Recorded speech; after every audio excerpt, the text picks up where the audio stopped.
أعوذ بالله من الشيطان الرجيم بسم الله الرحمن الرحيم فلولا إذا بلغت الحلقوم وأنتم حينئذ تنظرون ونحن أقرب إليه منكم ولكن لا تبصرون وصلی اللہ علی النبی الکریم۔ سورۃ الواقعہ آیت نمبر 83۔ فلولا اذا بلغت الحلقوم، پس کیوں نہیں یہ ہوتا کہ جب روح حلقوم تک پہنچ جائے، ہنسلیوں تک پہنچ جائے، گلے میں آ کر اٹک جائے۔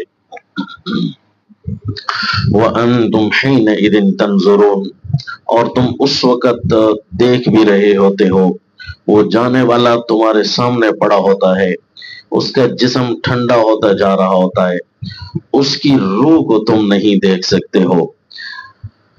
یہ منکرین کو جو اللہ کریم کی طاقتوں کا انکار کرتے ہیں اور اسی وجہ سے دن قیامت کو اپنے سامنے ایک انہونی چیز سمجھتے ہیں کہ نہ ہونے والی چیز ہو ہی نہیں سکتا، یہ اللہ کی قدرت کو نعوذ باللہ چیلنج کرنا ہوا۔ تو اللہ کریم نے کچھ مناظر دکھائے قرآن پاک میں قیامت کی صداقت کے، ان میں سے ایک یہ بھی ہے کہ دیکھو جانے والا تمہارے سامنے پڑا ہے، اب اس کی ایک روح ہے، کچھ ہے اندر جو اس کا باہر نکلتا جا رہا ہے، اور تمہیں یہ بھی محسوس ہوتا جا رہا ہوتا ہے کہ اب یہاں تک جسم مردہ ہو چکا، اب یہاں تک ختم ہو چکا، اب اس کی روح گلے تک اٹک گئی، پاؤں حرکت نہیں کر رہے، ہاتھ حرکت نہیں کر رہی، جسم ٹھنڈا ہوتا جا رہا ہے۔ اب تم سمجھ بھی رہے ہوتے ہو کہ یہ جا رہا ہے، ہمارے ہاتھوں سے نکل رہا ہے۔ وَنَحْنُ أَقْرَبُ إِلَيْهِ مِنْكُمْ وَلَكِنْ لَا تُبْصِرُونَ، تم بھی وہاں موجود ہوتے ہو اور ہم تم سے زیادہ وہاں قریب ہوتے ہیں، ہماری طاقتیں کام کر رہی ہوتی ہیں۔ وَلَكِنْ لَا تُبْصِرُونَ، لیکن تم ہو کہ تم نہیں سمجھ رہے ہوتے ہو ہمیں کہ کہاں ہیں ہم۔ ہاں ہم یہاں ہیں کہ ہماری طاقت، ہمارے امر نافذ ہے۔ فلولا ان کنتم غیر مدینین ترجعونہا ان کنتم صادقین، پس یہ کیوں نہیں کہ اگر تم ہو واقعی اس کی مدد کر سکنے والوں میں سے، اور تم ہو کہ واقعی تمہارا حساب کتاب نہیں ہونے والا، جس طرح کہ تم کہتے ہو کہ دن قیامت قائم نہیں ہونا، ترجعونہا، اب یہ تو جا رہا ہے حساب کتاب کی دنیا میں، اب اس کو لوٹاؤ، اب اپنی طاقتیں دکھاؤ نا۔ کہاں گئی تمہاری ٹیکنالوجی، کہاں گئی تمہارے غرور، کہاں گئے تمہارے مال و دولت اور تمہارے اسباب؟ بڑے سے بڑا بادشاہ ہو یا ادنا سے ادنا کوئی غلام ہو، کوئی بھی یہ نہیں کہہ سکتا کہ میرے پاس اس کا کم از کم اختیار ہے کہ چلتی روح کو میں واپس لا سکوں۔ یہ میں اللہ کی طاقت کے کرشمے جاری ہے، دنیا کوئی بھی اتنی نہیں ہے کہ اس چلتی روح کو صرف تھوڑا سا پیچھے کر سکے۔ ترجعونہا ان کنتم صادقین، اگر تم اپنی باتوں میں سچے ہو کہ اللہ وحدہ لا شریک کی کوئی طاقت نہیں چلتی، نعوذ باللہ، یا اللہ کریم یوں نہیں کر سکتے کہ قیامت آ جائے، یا اللہ کریم کی کوئی بھی قدرتوں کا تم انکار کرو، تو میرے اللہ کی قدرتوں میں سے ایک قدرت یہ بھی ہے، سامنے تمہارے ہاتھوں سے کوئی نکلا جا رہا ہوتا ہے اور تم اسے واپس نہیں کر سکتے۔ اسی لیے رسول اللہ صلی اللہ علیہ وسلم جب اپنے اصحاب کو اس موت کی حقیقت یاد دلواتے تو اکثر فرماتے اکثروا ذکر ہادم اللذات، اے میرے صحابہ بہت زیادہ یاد کیا کرو ان لذتوں کو توڑنے والی چیز کو۔ جب تمہیں پتا ہوگا نا کہ ایک ایسی چیز بھی آ رہی ہے جس نے ہمارے سامنے ان لذتوں کو توڑ دینا ہے، تو یہ لذتیں اپنے اندر مشغول کر کے تمہیں دھوکہ نہیں دے سکیں گی۔ حضرت ابن عمر رضی اللہ عنہما فرماتے ہیں میں رسول اللہ صلی اللہ علیہ وسلم کے پاس بیٹھا تھا، ایک آدمی انصار میں سے تشریف لائے، رسول اللہ صلی اللہ علیہ وسلم پر سلام کیا، ثم قال یا رسول اللہ ای المؤمنین خیر، پھر اس نے کہا اے اللہ کے نبی سب مومنوں سے کون سا افضل ہے مومن؟ فرمایا احسنہم خلقا، وہ مومن افضل ہے جس کے اخلاق سب سے عمدہ ہوں۔ فَأَيُّ الْمُؤْمِنِينَ أَكْيَسَ، پھر اس نے پوچھا اللہ کے نبی سب سے عقل مند مومن کون سا ہے؟ یہ تو افضل ہوا نا، عقل مند مومن کون سا ہے؟ فرمایا اکثرهم للموت ذکرا واحسنهم لما بعده استعدادا اولئک الاکیاس۔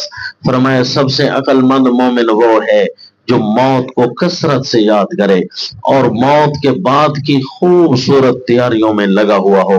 وَأَحْسَنُهُمْ لِمَا بَعْدَهُ اسْتِعْدَادًا اولئک الاکیاس، یہی لوگ ہیں جو سب سے زیادہ عقل مند ہیں، کیونکہ انہوں نے اپنے بعد کی زندگی، لافانی زندگی کی محنتیں شروع کر رکھی ہیں۔ اور عقل مند ہوتا ہی یہی ہے کہ اپنے پکے اور مضبوط گھر کی طرف پہلے سوچتا ہے، اپنے فانی اور راہ چلتے ہوئے فوائد کو نہیں دیکھ رہا ہوتا۔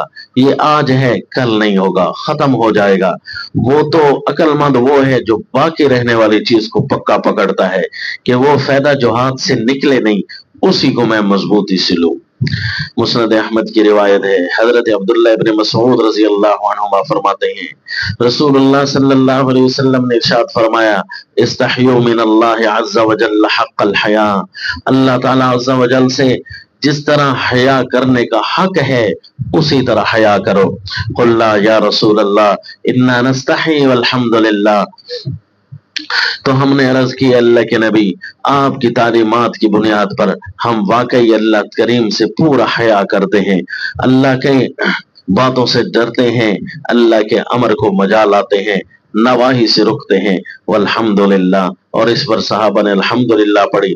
آپ نے فرمایا لیس کذالک، نہیں میرے کہنے کا مطلب یہ نہیں تھا اسپیشل کچھ کرو، لیکن من استحیا من اللہ حق الحیا فلیحفظ الرأس وما حوا ولیحفظ البطن وما وعا ولیذکر الموت وما والبلا ومن اراد الآخرة ترک زینة الدنیا فمن فعل ذلك فقد استحیا من اللہ عز وجل حق الحیا۔ فرمایا میں تو اس حیا کی بات کر رہا ہوں کہ فلیحفظ الرأس وما حوا، کہ اپنے سر کی حفاظت کرو اور سر کے ارد گرد جو لگا ہے اس کی حفاظت کرو۔ سر کے ارد گرد کیا لگا ہے؟ یہ آنکھیں لگی ہیں، یہ کان لگا ہے، یہ زبان لگی ہے، یہی چیزیں سب سے بڑی ہیں، ان کا خیال کرنا اصل حیا ہے۔ وَلْيَحْفَظِ الْبَطْنَ وَمَا وَعَا، اور اپنے پیٹ اور اس کے ارد گرد جو کچھ ہے اس کی حفاظت کرنا، یہ حق درجے کا حیا ہے۔ وَلْيَذْكُرِ الْمَوْتَ وَالْبِلَا، اور موت کو یاد کرنا اور اس کی آزمائشوں کو پر کار بند رہنا، سختی سے عمل کرتے رہنا اور بچتے رہنا گناہوں سے، اس کو یعنی موت کو یاد رکھ کے آزمائشوں کو سامنے رکھ کر چلنا، یہ ہے حق درجے کا حیا۔ ومن اراد الآخرہ ترک زینت الدنیا، جو آخرت کا ارادہ کرتا ہے تو وہ تو دنیا کی زیب و زینت کو چھوڑ دیتا ہے، دنیا کی زیب و زینت وہ اس کا مشغلہ نہیں ہوتی، کم از کم یہ ہے حق درجے کا حیا۔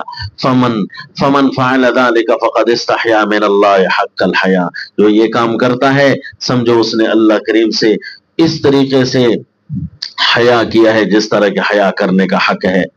اور پھر رسول اللہ صلی اللہ علیہ وسلم نے، صحابی فرماتے ہیں مجھے فرمایا یا عبداللہ کن فی الدنیا کأنک غریب او عابر سبیل وعدد نفسک فی الموتى، دنیا میں ایسے رہ جیسے کوئی مسافر یا راہ گزر ہوتا ہے۔ راہ گزر کیا کرتا ہے؟ راستے میں اٹک کر کھڑا نہیں ہو جاتا، اپنے کام کے ساتھ کام رکھتا ہے۔ وعدد نفسک فی الموتى، تو بھی اپنے آپ کو موتا میں شمار کر، یوں سمجھ کہ ابھی تو نہیں ہے، اب اگر تو نہیں ہے تو پھر کیا کرے گا، تو پھر اسی طرح ابھی سے کرنا شروع کر دے۔